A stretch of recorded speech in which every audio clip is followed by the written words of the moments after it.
नमस्कार, मी रेश्मा लोकरे रेसिपीज मध्ये तुमचं स्वागत। आता सध्या पावसाळा चालू झाला आहे, त्यामुळे पडत्या पावसामध्ये गरम गरम कांदा भजी किंवा गरम गरम वडापाव खाण्याची मजा वेगळीच असती। मी या अगोदर कांदा भजीची रेसिपी तुमच्या बरोबर शेअर केली आहे आणि आज आपण गाड्यावर कसा मिळतो तसा वडापाव मी तुम्हाला या रेसिपी मध्ये बनवून दाखवणार आहे। चला तर रेसिपीला सुरुवात करूया। इथे आता अगोदर आपण बटाटे वड्याची भाजी बनवण्याच्या अगोदर त्याचा जो वरचा कवर असतो त्यासाठी लागणारे जे पीठ आहे ते अगोदर आपण बनवून घेणार आहोत। त्यासाठी लागणारे साहित्य पाहूया। इथे मी मध्यम आकाराच्या वाटीने 2 वाटी बेसन घेतलेला आहे। हे वजनाने 200 ग्रॅम बेसन आहे। हे 1 किलो बटाट्यासाठी 200 ग्रॅम बेसन पुरेसं होतं आणि इकडे आपण चवीनुसार मीठ वापरणार आहोत। तर अगोदर आपण आता एका भांड्यामध्ये ते पीठ तयार करून घेऊया। आपण जे बेसन घेतलेलं आहे ते घ्यायचं, त्याच्यामध्ये चवीनुसार मीठ घालायचं आणि ह्याच्यामध्ये थोडं थोडं पाणी घालून हे पीठ आपल्याला तयार करून घ्यायचं आहे। कधी पण बटाटे वडे करताना अगोदर आपण जे वरच्या कवरचं पीठ आहे ना ते तयार करून घ्यायचं, म्हणजे काय होतं आपली वड्याची भाजी ती तयार होईपर्यंत ते पीठ छान भिजतं। त्याला सोडा वगैरे वापरायची गरज पडत नाही, फक्त त्याच्यामध्ये थोडंसं कडक तेलाचं मोहन घातलं की वडे छान खुसखुशीत होतात।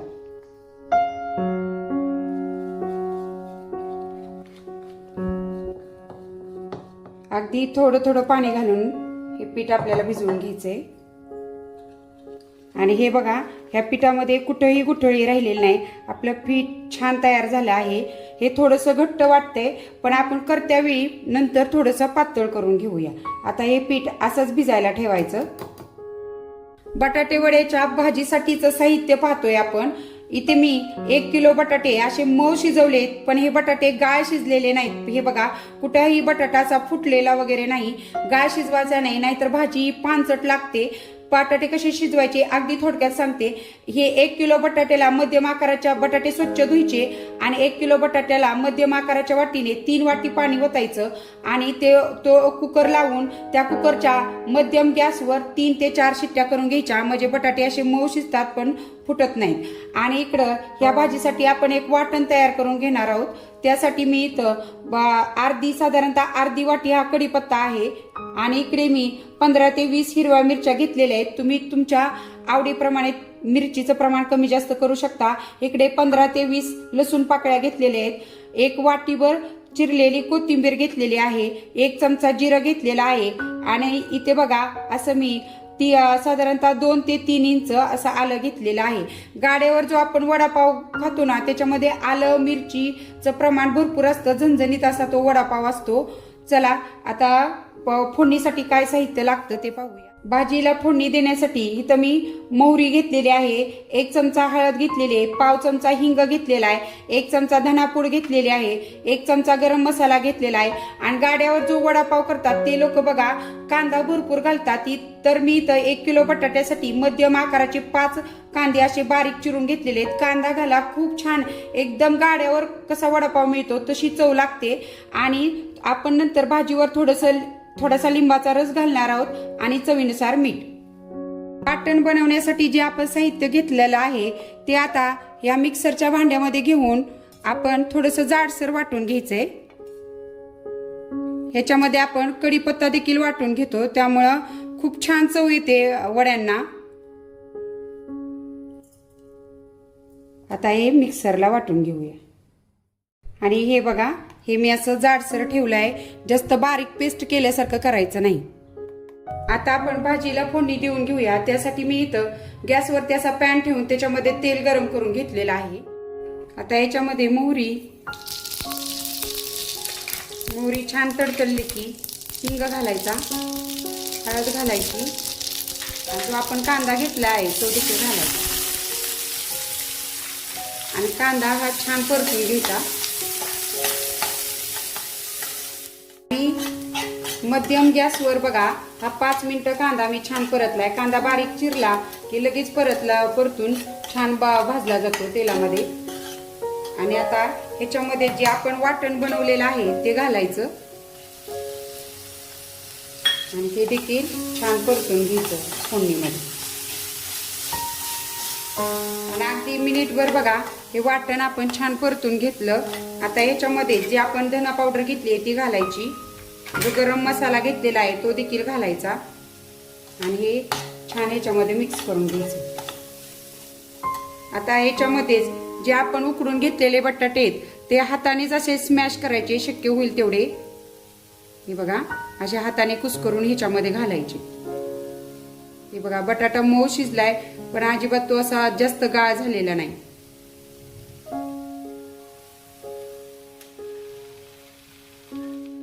आता याच्यावरतीच चवीनुसार मीठ घालून घ्यायचं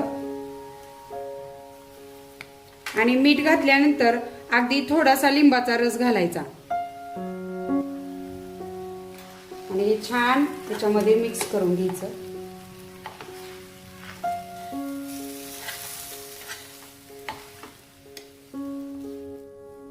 आणि हे बघा बटाटा छान फोडणीमध्ये मिक्स झालेला आहे. फक्त आपल्याला बटाटा फोडणीमध्ये मिक्स करून घ्यायचा आहे, तो परतत वगैरे बसायचा नाही. आणि हे बघा छान अशी आपली भाजी तयार झाली आहे. ही थंड झाली की आपण ह्याचे वडे बनवून घेऊया. आता ही आपली भाजी थंड झाली आहे. आता आपण ह्याचे वडे बनवून घेऊया. तुमचे पाव कोणत्या साईजचे आहेत त्यानुसार वडे बनवा. माझे पाव हे मध्यम आकाराचे आहेत त्यामुळे मी मध्यम साईजचे वडे तयार करणार आहेत. हे बघा असं गोल गोल वळून घ्यायचं या हातावर आणि अगदी थोडासा दाब देऊन हे असे चपटे वडे पण जाडसर असे वडे तयार करून घ्यायचे.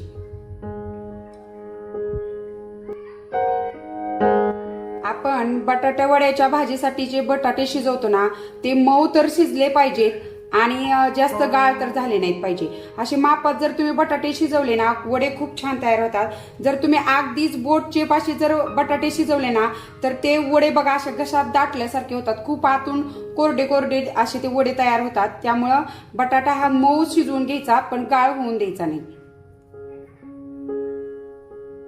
आता इथे मी 10 ते 12 वडे असे मध्यम आकाराचे वडे बनवून घेतलेले आहेत. त्या भाजीमध्ये साधारणतः 30 ते 35 मध्यम आकाराचे वडे तयार होतात.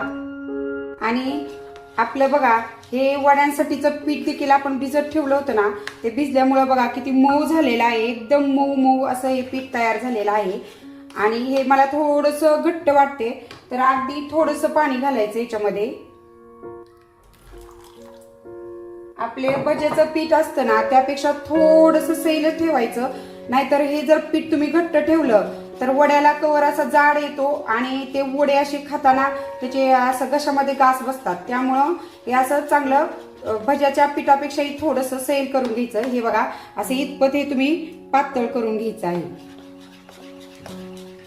आणि आता याच्यामध्येच इकडे बघा मी गॅसवरती वडे तळण्यासाठी तेल गरम करून घेतलेलं आहे. त्यातलं 2 चमचे मोठे 2 चमचे तेल ह्याच्यामध्ये घालायचं. त्यामुळे काय होतात आपले वडे छान खुसखुशीत होतात. तेल हे चांगलं गरम असलं पाहिजे आणि हे देखील ह्याच्यामध्ये छान मिक्स करून घ्यायचं. आणि हे बघा असं हे आपलं एक संद असं वड्यांसाठी पीठ एकदम छान असं तयार झालं आहे. आता आपण वडे तळायला घेऊया. वडे तळण्यासाठी तेल बघा आपलं छान गरम झालंय. आता हे बघा तेल आपलं छान गरम झालेलं आहे त्यामुळे मी गॅस हा मध्यम केलेला आहे. आणि आता हा वडा असा पिठामध्ये टाकून पिठाने छान कोट करून घ्यायचा आणि ह्या तेलामध्ये सोडायचा. असं हे वडे सोडताना छोटे छोटे भजी सुटतात, त्याची देखील आपण नंतर छान अशी चटणी बनवणार आहोत वड्या सोबत खाण्यासाठी. असे सोडून घ्यायचे वडे.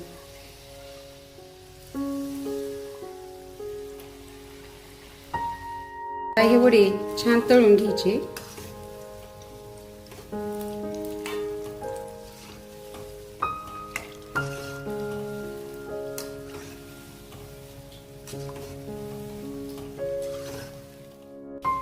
आणि हे बघा हे वडे आता आपले चांगले तळलेले आहेत, हे काढून घेऊया.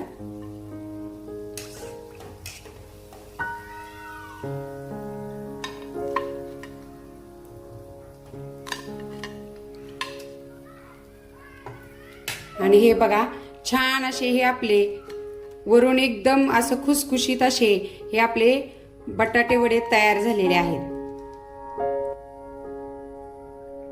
हे असे आपले वडे छान तळून झालेले आहेत. आता आपण जे छोटे भजी जे सुटलेले आहेत त्याची चटणी कशी बनवायची ते बघूया.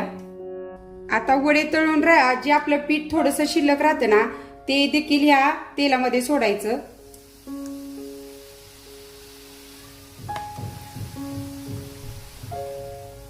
आणि हा चुरा देखील छान तेलामध्ये तळून घ्यायचा. आता हा चुरा आपला छान तळलाय. हा आपण एका भांड्यात काढून घेऊया.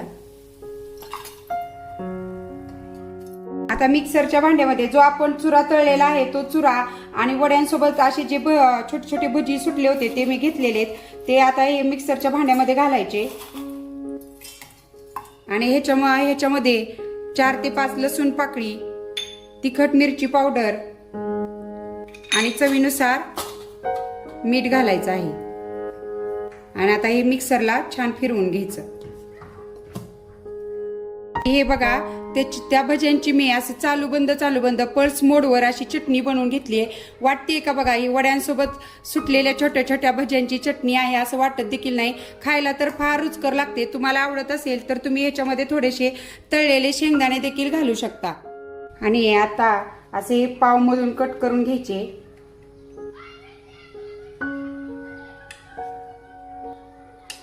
हे बघा. आणि या पावांवर जी आपण बनवून घेतलेली आहे ती चटणी घालायची.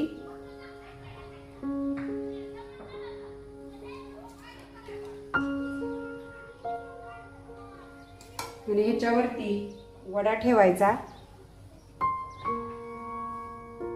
आणि असा हा आपला वडापाव तयार झालेला आहे. आणि याच्यावरतीच बघा अशी मी मिरची तळून घेतली. मिरचीला मध्ये छेद देऊन ती तेलामध्ये छान अशी कुरकुरीत करून घेतली आणि त्याच्यावर थोडंसं मीठ भुरळलेलं आहे. आणि असा हा आपला गाड्यावर मिळतो तसा वडापाव तयार झालेला आहे.